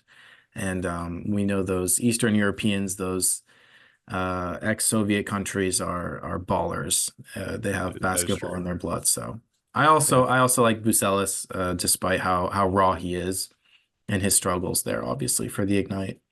Yeah. All right. We're running out of time here. We're gonna need a part Yes. three. We're about through the guys though who I really want to talk about in the draft. All right, before we're wrapping up there, we were talking about Buzelis. We both love him. Feel like he should have gone higher. Where did you have him, Paul? Where when you were doing your rankings? I think I had him at 12th. Oh, so you just had him there. All right. So I know I did talk him. I have been talking him up. I see him as someone with a very high ceiling, and I might bump him over Stephon Castle, who I had at 11th, and some other guys that we haven't mentioned. But Yeah. Do you want to intro your boy, the next pick? yeah, even though I don't know. I'll give you a hint. He's foreign. He's a point guard. You love Nikola this. Topic, bro. Yeah, I do kind of want to do a little spiel on this guy because I don't know. I think he has insane potential. And in terms of in a draft where like the counting stats, the box scores are not impressive really for a lot of people, this guy has the stats, and he also happens to be playing in a professional league. He plays in the ABA, which I think is it's a conglomerate of all the kind of Eastern European nations, and I think it's a well-respected league. I think it's in the same caliber as like the French, Spanish, Turkish league. Um, yeah, he's a 6'6" point guard. He has great instincts for the game, great passer. He's kind of your typical point guard. I think he does require the ball. a decent amount, but he led his, again, professional team in points and assists. His team was good. They had a good record in the league. Um, but unfortunately, he's dealt with injuries, and I think he's just retorn his ACL, which is Yeah. very unfortunate. But all in all, I love this kid, and he reminds me of my favorite player of all time, Tony Parker, which I think is why I like him so much because he just attacks the rim. He's a crafty finisher. He's a great passer and has great size. So I adore Nikola Topic, and I think he is worthy of my third overall pick. Yeah, you have him super high. I respect it. And he has a Nikola itch from Serbia. So like Yeah. that is always huge. I feel like all like I don't know. All the Nikolas have ended up being really good as of lately. So I think that's interesting. I think you can't really ignore that factor. What's interesting about him is a lot of people had him mocked as like the third overall pick. Some people had him higher. People were like really hype on him until he tore his ACL, and then everyone kind of bumped him down to 12. What's interesting is like when he was at 3, I was like, I don't know if I quite see it. I had him lower, probably around like 10 or 12 here. And then he got hurt, and people bumped him down. And I was like, I don't really get it because like when you're drafting, you're kind of drafting for potential. And I think this was only like a partially torn ACL. So like although he's gonna be out for a while, I don't think this affects his ceiling. I think his ceiling is the same that it was before the injury. So I don't understand like how people went so cold on him so quickly. I think he's an interesting prospect. I just had him lower because the shooting's a bit of a question mark for me. And it feels like one of those things like although he's like super interesting with his scoring and slashing and his passing ability, to me, it just feels like if the jumper doesn't come along, that it's going to be a problem. But it does feel like he slid a little bit. Like I think people got too low on him because of the injury, and then him going to OKC just feels perfect. They're a great team already, so they don't need him to play immediately. He can totally take it easy. His essentially his freshman year, his rookie year in the league, and then he'll have an opportunity to pop up for OKC after that, and it feels like he's the perfect replacement for Josh Giddey, who they just traded. It's like another tall point guard, great passer, not a good shooter, but definitely be useful to have on the team. It is ironic how similar their profile is. Totally, like it worked out so nicely for OKC that he fell in their lap. But yeah, Topic, the shooting is concerning, but I've seen some Reddit threads saying that he has shown promise in that area. But yeah, consistently shooting around 30%, which is obviously not great, and he doesn't really look for that shot. Um, it's tough because the sample sizes are pretty small. I think his longest season was only 12 games. But he ended up averaging 18 points, and 7 assists on, really efficient shooting around the rim. The free throw shooting is like excellent. And uh, and I think he passes the eye test in my opinion. I really enjoyed watching his highlights. Um, and he's 19. I think he's like maybe one of the youngest players in this draft, averaging again, I think the best stats. So I feel like I'm almost missing something. I don't understand why he wasn't higher on a lot of people's boards, but What's weird is that he was though. Like he like was a top 3 pick until the injury. So yes. I think you're kind of right to have him projected where he was. I think a lot of people are cowards for moving him down after the injury. I just didn't understand that. I don't know. For me, it's like the other thing like beyond the shooting is it's like obviously the big question is always like will the game translate to NBA speed? But like he doesn't look like he's blazing fast out there. So like part of me wonders like if he's not gonna be able to do the same things in the league, especially if people are playing off of him if the shooting's not there. Like he might be a little bit easier to defend in the NBA versus Serbian league. That's valid, and I also think kind of his archetype of being a very pass first pick and roll ball handler is kind of an archetype that's fading now in the league, and we see kind of these all around guys, and um I don't know if he's going to be able to do his sets the way he wants all games, but I don't know. I see the potential. I think he'll adjust, and I think he's kind of my darling of the draft. I'm happy taking him at third, and OKC taking him kind of validates that for me because I think they have um maybe the best front office in the NBA. Yeah, and I think it'd be tough for him to look bad on that team. Really, like the biggest thing that I'll be looking for is like, just like how high is the ceiling actually, and like how does he play next to SGA? Because like immediately, I think he's at least gonna be like an awesome guy to have coming off the bench, run the second unit, maybe play together with some of these guys. Like when SGA sits, all of a sudden you get to have him run the pick and roll with Chet, do some plays with J Dub, and that could be really fun. It's gonna be interesting to see if he can play next to those guys and if he can become, the starting point guard of this team, and then Shea goes to shooting guard. So we'll see if that ends up happening. Obviously, they've got time before they need to force him into that kind of role. But I do think he's interesting. I think OKC is the right place for him. Like I think like bare minimum, like he's going to be a good player for them to have. Yeah. And at 19 years old, the sky's the limit for Nikola Topic. So Yeah, we'll see. I don't know. I like it though. I like it. I like that you're so bullish on him too. We'll see how that works out. But yeah, it's like that's kind of like the last pick before the draft feels like it falls off in a big way for me. And like that, they're like some guys I like, but I think from here we don't really need to go by pick. I think this is kind of where we just go and shout out some of our favorites. So if there's anyone else left that you want to talk about, go for it. Give me a name. yeah, I can run through my order, and then we haven't mentioned my ninth or 10th picks. So I do Oh kind of want to yeah, highlight yeah. them. Give us those picks then. To recap, it was Risacher, Reed Sheppard, Topic, Klingan at 4. I had Ron Holland at 5, Sarr at Cool. 6, Edey at 7, Dillingham at 8. My ninth overall pick, do you have any guesses? McCain. My boy Jared McCain. I'm 2 years into college. I'm 3 lectures behind. There's a I hate him. in I college. hate him. You hate Not because of Jared? his play. I think he's an awesome prospect. Like his shooting is awesome. I just think his TikToks are so cringe. I hate him. People need to bully him more. I cannot handle it. I think they are bullying him a lot, and I think part of the reason I like him is because he seems very unbothered. Um, but regardless, I think it's his play on the court. He's 20 years old, so he's a bit of an older freshman, but I think um, he showed that he was an excellent kind of role-playing piece that also happened to be extremely efficient, both from three and from 2 points. He's undersized.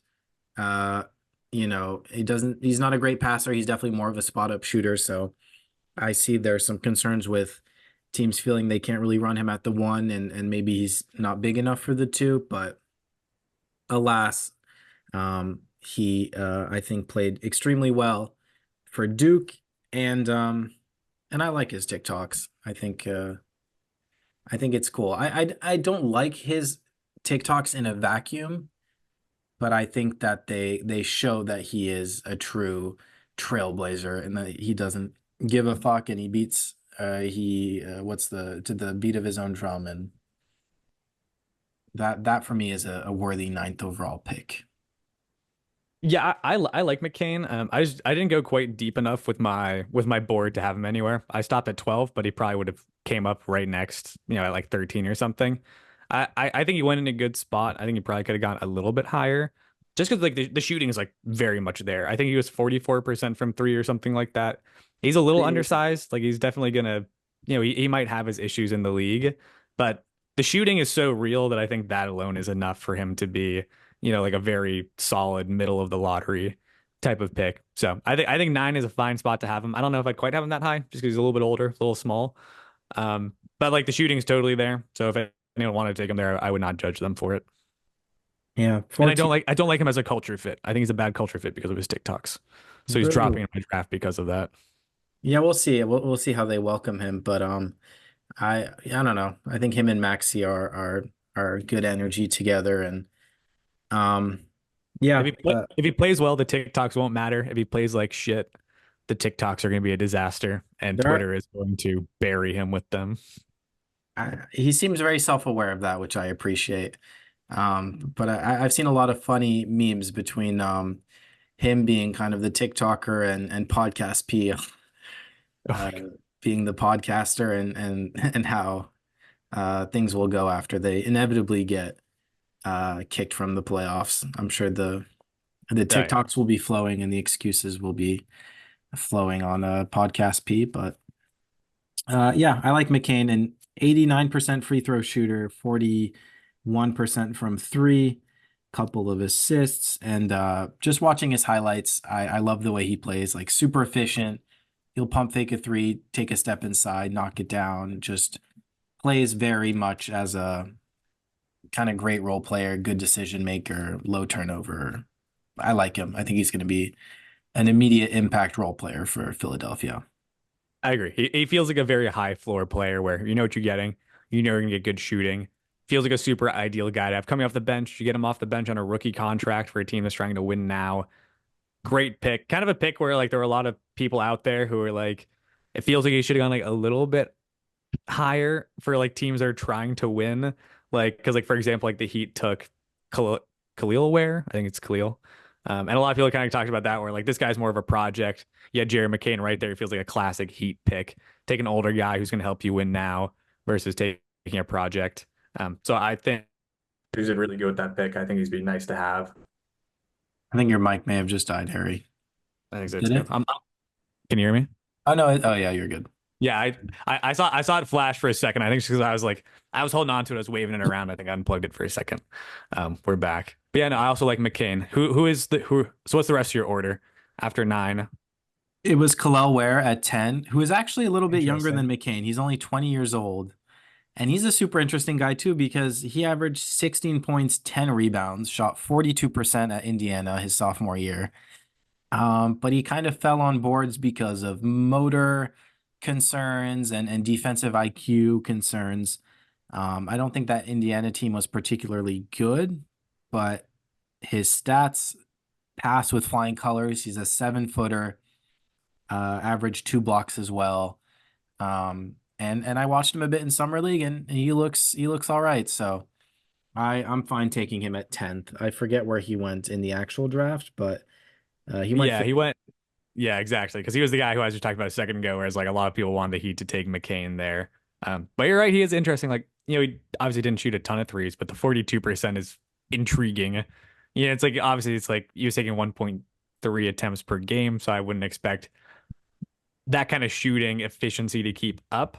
But like if he can knock down the three, like that's definitely something. And if he's also like a lob threat, shot blocker, like he's about 7 feet tall, 7'4" wingspan, 7'5" ish. Like he could be a really good player. So I don't honestly like he's not a player that I did a ton of research on. But like immediately just like looking at his stats and looking at his wingspan, his length, I'm intrigued. I'm intrigued. So I don't know. I didn't know enough about him, but I do think he's an interesting player. Yeah, and again, they kind of giving him the Christian Wood treatment where it's like, oh, he doesn't seem very motivated. I don't know the exact details of that, but if any team is going to help him with that, I think Miami is the destination. So I'm excited to see how he develops. And yeah, again, on paper, he seems excellent. And I did see some scouting videos. Like he does kind of make some really stupid decisions defensively, or just like stops trying and things like that. So maybe a bit of a red flag, not making reads and whatnot. But hey, 16 and 10, 2 blocks. Yeah. I can hope he fixes that.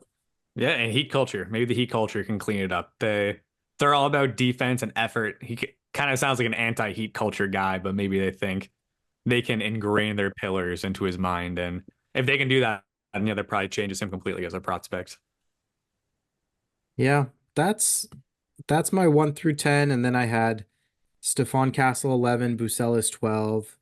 Um, I'd Connect at 13, which I think you might want to do a spiel on. Cody Yeah, Williams, we'll talk about Filopowski. next. And that's kind of where it fizzles out. I looked at Salon, Devin Carter, but I kind of had them in the 15 plus realm. Very nice. All right, I'm gonna run through my list now. So Yeah. mine is Sheppard 1, Clingan 2, Risacher at 3, Dillingham 4, Sarr 5, Buzelis 6, Connect at 7. So that's where I had my boy. Then Wow. Holland at 8, Topic 9, Cody Williams 10, then Castle, Edey at 12. And let's talk Connect because Connect was one of my favorite players in this draft. He slid all the way down to 17 for the Lakers, which felt like an absolute steal, and Twitter seemed to agree with me. A lot of people had him mocked as like a top 10 pick because obviously he's a senior and he's like an older senior too. He's like very much 23 years old right now. But I just thought his play was clearly so good at Tennessee. And he developed nicely. He was kind of like a late grower when it came to just like putting on weight and size. Like I think he went into college at like 6'1" or something like that and grew to be 6'6". So he started off playing, I think, like D3 basketball until he transitioned to Tennessee for his senior year, where he just absolutely exploded. Took this team that had really had a struggling basketball program, made them one of the best teams in the league, in the toughest conference in the SEC, and passes the eyeball test with flying colors. That is like the most important thing to me, and he just looks so good. The 3-point shot looks excellent. It is excellent. He connects at a very high percentage. He's huge. He's a crafty dribbler. He's a great finisher. He's an underrated athlete. Pretty much all of his specs were like top 10 when it came to the combine. So like cone drills, agility drills, vertical, most of those were all in the top 10. So he projects as like a very NBA level athlete. And I just think he looks incredible. Like I thought there are a lot of players on here where, it's like their potential is like wishful thinking. They're like, we're gonna take this young player in hopes that in a couple of years from now he can be this big shooting small forward. And I just like see Knecht here, and I'm like, this is like the player you're hoping these guys develop into. And I think he's just already there. Like I think you're immediately getting a big physical small forward who can shoot incredibly well. And you can just have him. Like he's done. He's developed and he can just join your team right now.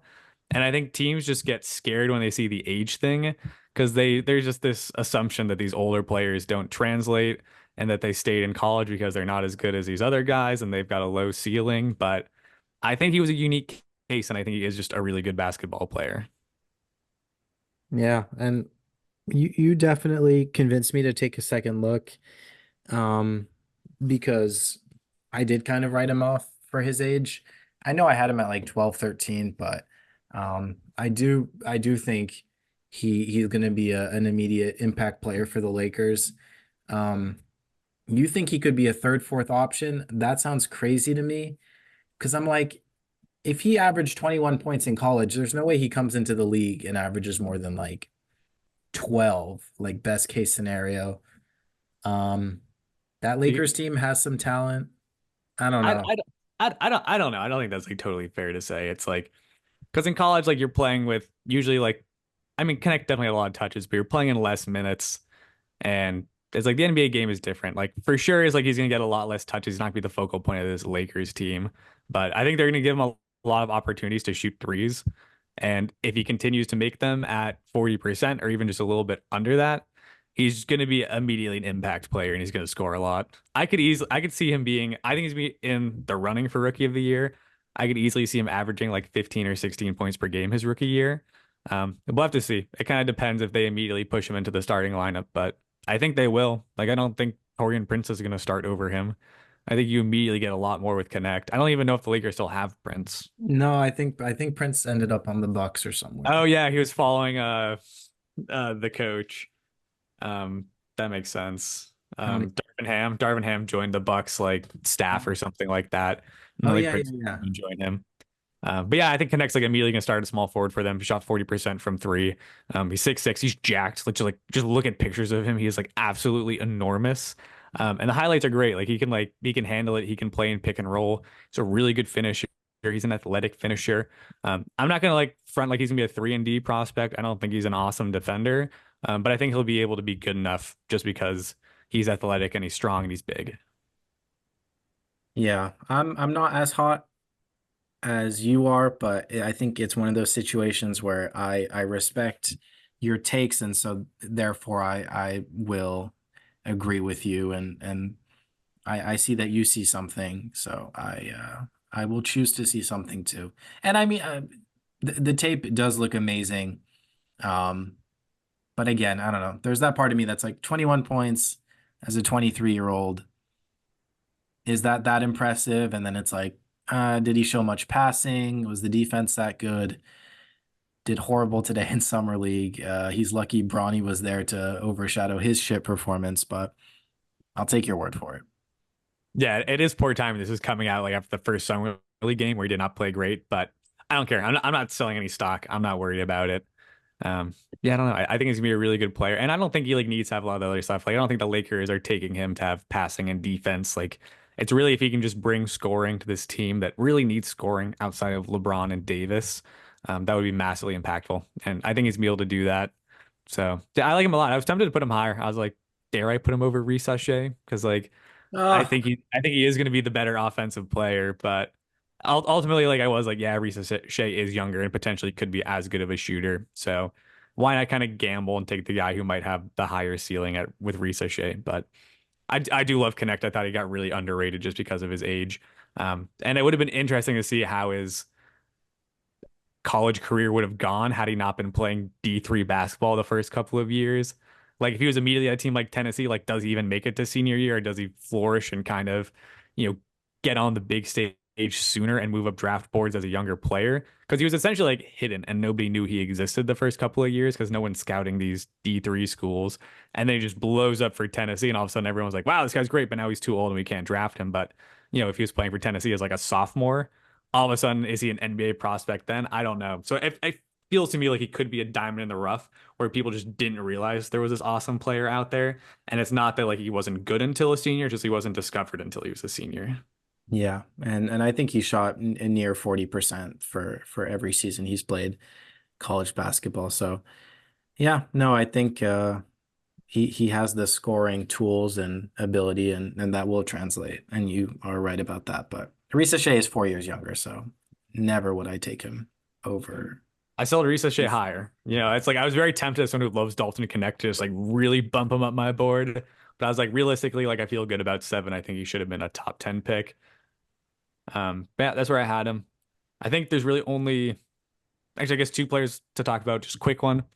I love the Celtics taking Baylor Shireman. I thought that was an awesome pick. God damn You're going dark on me right now, but I'm still going to rant about Baylor. it. Older player from Creighton, but he's essentially just a big small forward, projects to be a clone of Sam Hauser. Excellent 3-point shooter. He's a lefty. The shot looks awesome every time he takes it. I think he's super interesting. I'm excited. I think he's gonna be phenomenal for the Celtics. It's Are you okay over there, Paul? You still figuring it out? Yeah, I need a second. All right, I will. There's another player I can just rant forever about. Transition to Bronny James, who was, I believe, the 55th pick in the draft to the Lakers. This has obviously been very contentious. I almost like don't really care to talk too much about Bronny. But people love talking about Bronny. So I guess we'll bring it up a little bit. You don't have to. Just kidding. We will. We've already opened this bag of worms. Obviously just like a nepotism pick here, which I think is fine. I think honestly, like the more interesting part of the storyline is just like how the media has received the pick. Because like so many people are like, oh, like some people are trying to like justify the pick, and they're like, no, he is like a legit NBA prospect. Like even though he didn't score well, he should have been drafted. He deserved to be drafted. And then there's kind of like the other side of it where people are like, oh, well, since the Lakers drafted him, like we're allowed to like talk shit now and get like really upset if he underperforms. And I feel like I'm kind of in the middle where I'm like, I just recognize that this is a little bit of a nepotism pick. It's fine. It keeps LeBron happy. It's probably not going to be very good. And I think that's okay. I don't think we need to shit on him for that. And he was also the 55th pick in the draft. And those players never pan out anyway. So who cares? Yeah. And it's a league that's riddled with nepotism. It is weird like seeing the nepotism like come onto the floor though. Usually the Yeah. nepotism is all in the front offices. I think this is the first time that it's like been players doing the nepotism, but it's LeBron. Like LeBron has earned the right to be able to do this. I think the one part that I think is a little bit lame is that he gets like this 4 million guaranteed contract. I think that's just shitty. Like you can give him the longer contract or whatever, but don't pay him more than like the 30 guys that went ahead of him. I don't know. That feels a bit weird to me. Yeah, He- for sure. Especially because like it's making not like more they than like Knecht. yeah, and it's not like he needs the money anyway. Like Right. but I guess it's one of those things where like part of recognizing his dream, I'm sure, for LeBron is that, he makes enough of money in his career to not have to essentially use LeBron for finances. So I guess that's how it's going. But like it is kind of like a weird look, especially doing like a fully guaranteed 4-year contract. because they're essentially saying like you don't need to earn your spot on this roster. You're the 55th overall pick, and we're guaranteeing you a spot on this team for the next 4 years, or at least guaranteeing you the money for the next 4 years. Like that does just make like the nepotism like so blatant. Um, but we know it. We know that's the case, and like some people are trying to do mental gymnastics around it. But that just kind of is what it is. I do root for him, and if he can become any sort of NBA level player, I will be happy for him. Um, but yeah, I don't see that happening, or if it happens, it's not gonna happen in the next 3, 4 years. He's still quite young, so it Yeah, is what it is.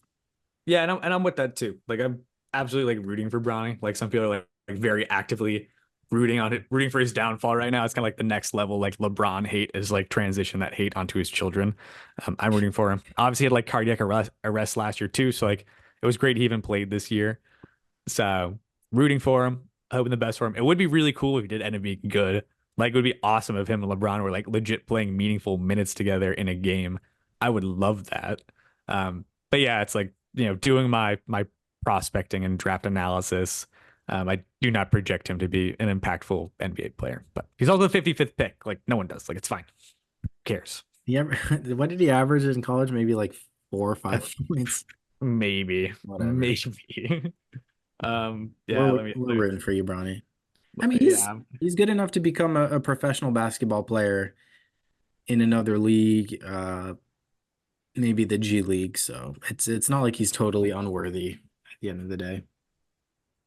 Yeah, let's see. He averaged 5 points per game, 47% true shooting, 27% from three. I will say, like, the shot looks good. Like, I think there is a world where, like, the shot is good enough to get him some NBA minutes.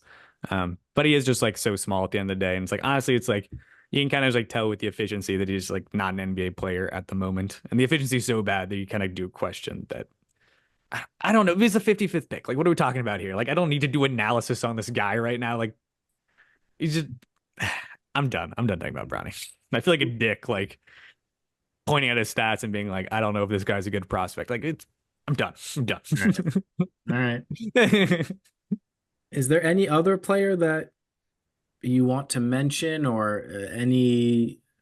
I one little thing that I've kind of realized is that there are plenty of guys in the NBA already who are 19, 20 that I'm just like, damn, these guys are guys like I think Jabari Smith. I was like, damn, this guy's 20 years old and he's already doing what he's doing in the best league in the world. Like crazy. Or like Wembanyama is the obvious one, but I don't know. Mhm. Kind of had that epiphany that Yeah, it's so interesting. And that's like why this draft is also so interesting because it feels like there's nobody here that's going to be like that impactful in their first year or two here.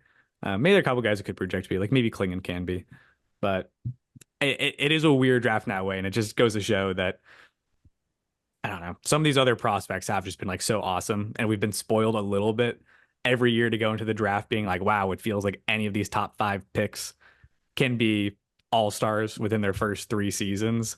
Because like that draft with Jabari, it's like 1, 2, 3 was Banchero, Chet, Jabari, and all of them like easily go 1-1 in this draft. And I think that's a common theme looking at other drafts. But I think it's also what makes this draft so fun to try to project.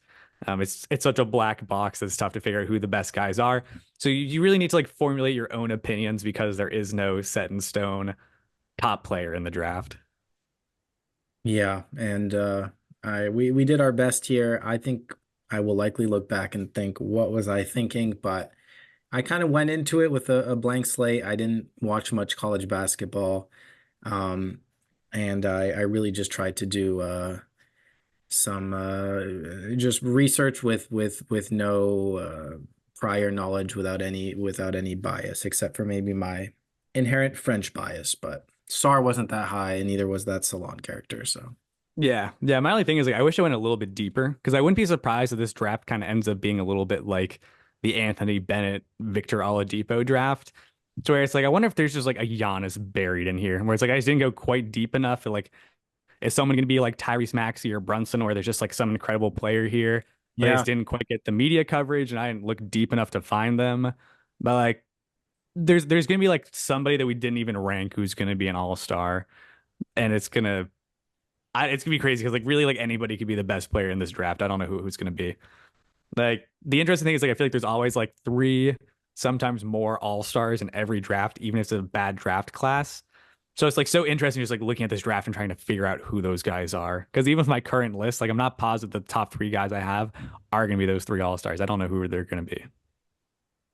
Yeah, no, it's hard. This was a difficult draft, but that made it a lot of fun for me to kind of figure out what I thought of each of these guys.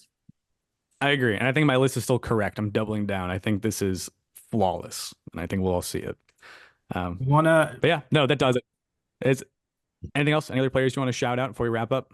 I was just gonna say if you could run through your top however many you ranked, I'm gonna rank mine just so I can then go back and write it down in the description, just to make it easier for myself in the future.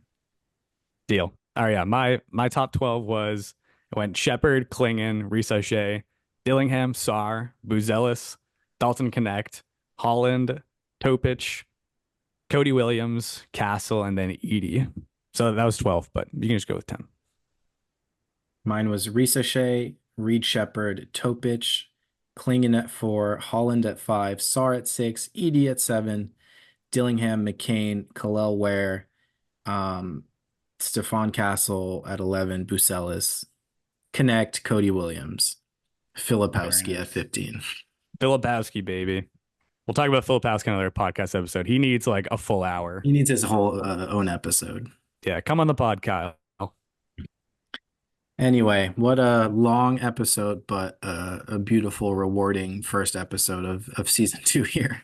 Yeah, welcome back, fans. Any of you who powered through to this point, we love you. You are whoever you are. I imagine there's not a ton of fans that made this far, but you are the GOAT. You are the best fan ever. Thank you for tuning in. We're so stoked for season 2.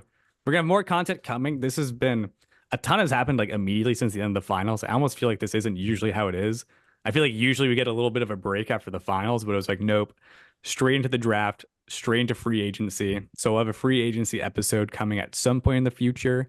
A ton has happened. We're gonna be very late on all of that news, but it was still super interesting. Still a ton to talk about. So stay tuned on all of that. Anything that I missed, Paul? No, I mean, drop your top 10 if you dare in Please, yes. because it's hard. But yeah, lots of content to come, and yeah, season 2, baby. Thank you, fans. Peace and love. We will see you all in the next episode. God bless.